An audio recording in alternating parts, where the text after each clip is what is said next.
And then joining her is David Hinkley, with the Small Business Administration, Veteran Business Development Officer. And so I will take my seat and we will get started. We'll also, similar to the first panel, have time for questions at the end. So please be thinking about your questions.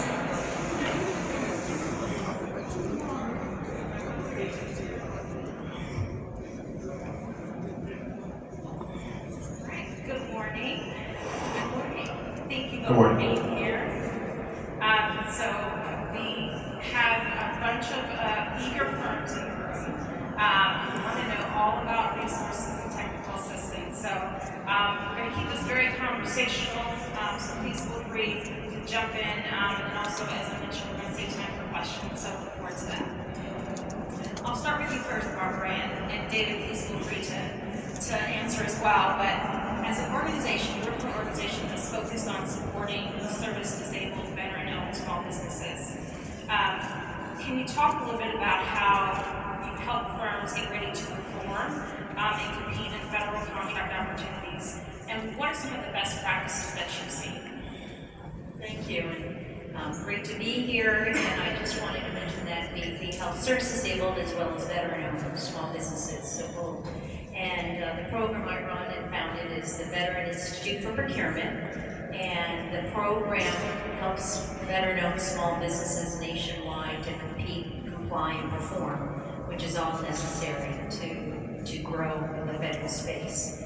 Some of the challenges that we saw and addressed in developing the training back in 2009 was to be successful as a small business. You have to have not only the knowledge, but the network, and know where there are trusted resources to help in your development, in your journey as a business owner. And so at VIP, we packaged it together to accelerate the success of veteran small businesses. And I think some of the unique challenges that veterans faced, at the time when we founded VIP in 2009, the federal government, we're in the middle of 2 wars, and veterans, the government, excuse me, was performing less than 1% in federal spend with veterans.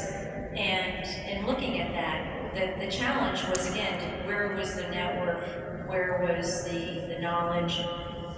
That is acquired over time, that network, those trusted resources. And if you were not in market, you were at a disadvantage. You didn't have the benefit of bringing that to bear as you launched your company. A lot of what you learn in business is by being in business.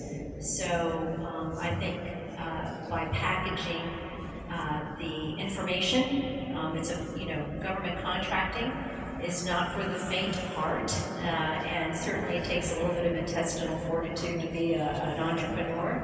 It has a long sales cycle, heavy on compliance, as well as requirements. And so at VIP, what we do is we focus on best business practices, operation program controls, how to compete, again, how to market, and because of that, by packaging it up in a 3-day course, it gives them some speed of play.